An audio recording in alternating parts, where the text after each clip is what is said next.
Hi guys, my name is Ella. Welcome to my channel where you can find some information about languages, its learning process, my home country which is Latvia, and also Mexico, my experience of living here. In all of my videos, I'm always telling you, check out my playlist in Spanish in case you are learning this language. And also I'm specifying sometimes that it's a Mexican Spanish. So why do I make this comment? Why is that important to mention? Well, because the Spanish language really is an amazing language which has a lot of dialects, accents, variations, etc. And in today's video, we are going to talk about these differences in the Spanish language in different countries. Well, first of all, what's important to know is that Spanish is the official language of 19 countries, and 90% of this language is spoken here in Latin America. So maybe the first association with the Spanish language is Spain. However, the majority of the countries that speak that language is located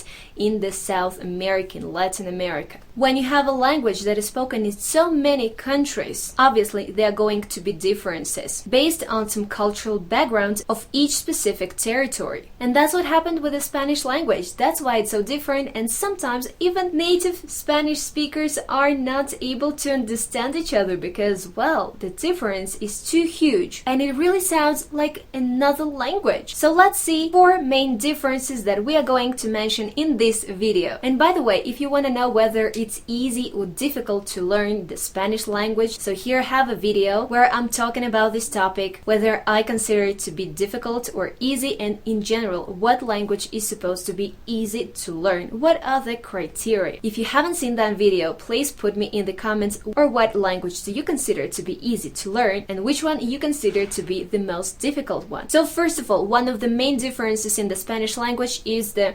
pronunciation. So first of all, there is this Spanish version from Spain and also the Latin American version of the Spanish language that is mainly different in the pronunciation. So for example, thank you in Spanish in Spain, you will hear it is gracias, and in South America you're going to hear it as gracias. The C sound is different.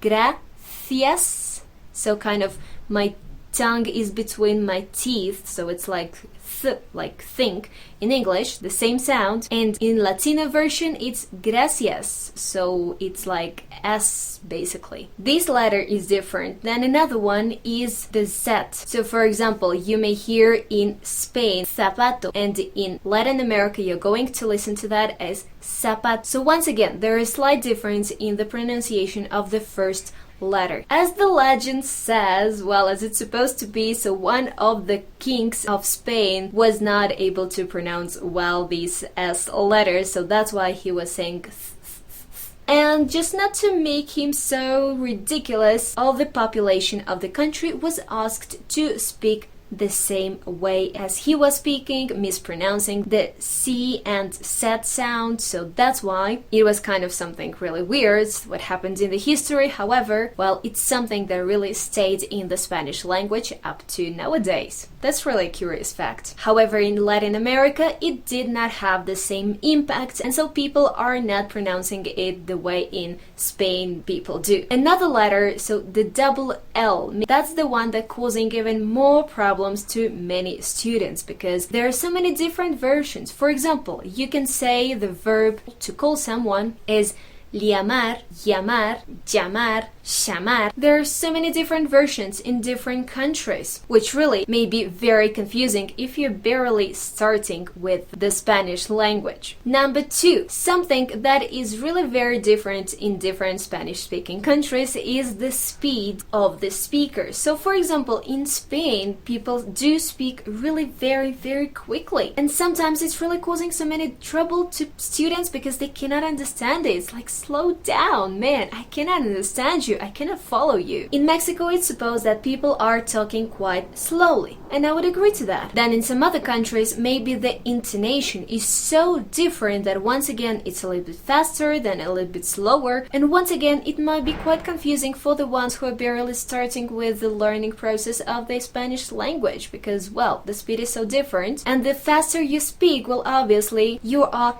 eating the ending of the previous words, which, for example, people from Andalusia are so famous for because, well, they're eating so much of that endings, and it's really very hard to understand them sometimes, and also they are speaking really quickly. So the speed and some intonations also may contribute to the understanding or non-understanding or misunderstanding of many words in the Spanish language. Plus, we are summing also the differences in the pronunciation. The third point, well, there are so many different accents, variations, etc., in the Spanish language. And here we may mention three main points. For example, there are some words that it's the same word, but the meaning is different in many countries. For example, many of you might know tortilla or tortilla. Well, in Spain, what it means, it's egg with potato and onion. So that's a very traditional Spanish dish. However, in the majority of Latin American countries, the association is with tortilla from Mexico that is used instead of bread many times. For example, in your favorite tacos. And in order to specify here in Latin America that we are talking about this Spanish dish, not the Mexican tortilla, so you have to say it's a Spanish tortilla española. Kind of, you are specifying that you are talking about that Spanish dish, not the Mexican one. Then another thing, there are so many different names for the same objects. For example, in Spain, you are going to say for a pen, bolígrafo or boli. In Mexico, you're going to say pluma as a feather. And then in Argentina, you're going to say lapicera. So quite different, right? Then in Spain, you're going to say for a bus, autobús. In Colombia, you're going to say bus. And in Mexico, you're going to say camión. Then, for example, in Spain, you're going to say for your computer as ordenador. And in Latin America, it's computadora. In Spain, people use coche for cars. And in Latin America, the most common version is carro. Also, be really very careful with some very specific verbs that have different meanings in Spain and Latin America. For example, maybe the most dangerous one is the verb coger, which can be used kind of to take something, to grab something, and in Spain it's used in so many different expressions, and that's absolutely okay. Well, but in Latin America it's not really recommended to use it because it's a little bit rude. It has some sexual connotational meaning, you know. And the third point is that also the pronunciation, once again, is so different that summing it all up, you have different meanings, you have different words, you have different pronunciation. Well, it's really quite difficult, and also you have different speed. All that together really may cause you a very good trouble for understanding someone else, although the language you speak is the same, Spanish. By the way, I started learning the Spanish kind of in its Latinos version, so when I was really used to that. And when for the first time I heard Spanish from Spain, I said, wow, that's really so similar to the Spanish language, but the pronunciation is different, kind of. I can understand it more or less, but that's a little bit different, right? So it's very similar to Spanish. What language is that? And it was Madrid news, so, well, it was Spanish, obviously. And I was really surprised because, well, it really sounded so different, and that's what happens, right? In different countries, it really sounds so different because of all of that differences. It really sounds like an absolutely different language. And the difference number 4, well, it's grammar, which also is different. Oh my god, to all of that we have already mentioned, we have to add grammar still. Well, yes. Maybe we can say that there are 3 main aspects or differences in the Spanish grammar, which is Spanish grammar from Spain, then Mexican, and then Argentinian. Maybe one of the main differences is that in Spanish from Spain, you're going to use the form of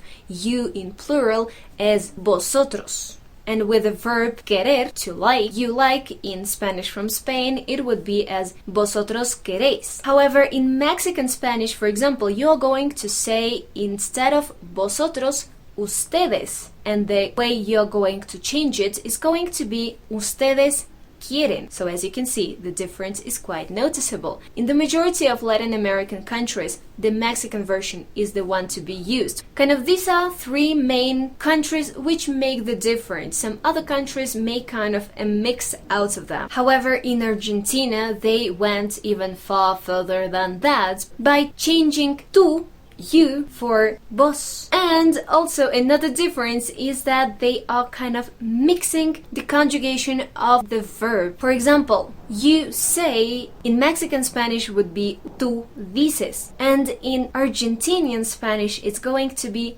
vos decís. Why? It's really so complicated. It's just one language. Why so many differences? Really, it's something very confusing for many students that first of all might think that, oh my god, Spanish is so easy. Well, actually it's not so easy. It really has so many differences, so many variations, and all of that really makes it quite difficult to understand sometimes. Moreover, future tenses and also past tenses are used in a little bit different way in Spanish from Spain and also Latin American Spanish. Well, but personally I think that all that differences makes it really very interesting and nice language to learn. So, tell me whether you have ever learned Spanish, whether you have ever experienced all the differences that we were talking about in this video. If you already know Spanish, well, tell me your opinion, whether it was difficult or easy to learn for you, what was your main challenge in the Spanish language, and whether this video was useful for you. If yes, then please put me your thumbs up, subscribe to my channel, share this video with your friends who are struggling or learning Spanish, and put me in the comments what you would like to know more about languages, Mexico or Latvia. And also don't forget to check out my other videos in English, Spanish and Russian. And that would be all for today, guys. See you soon in the next video.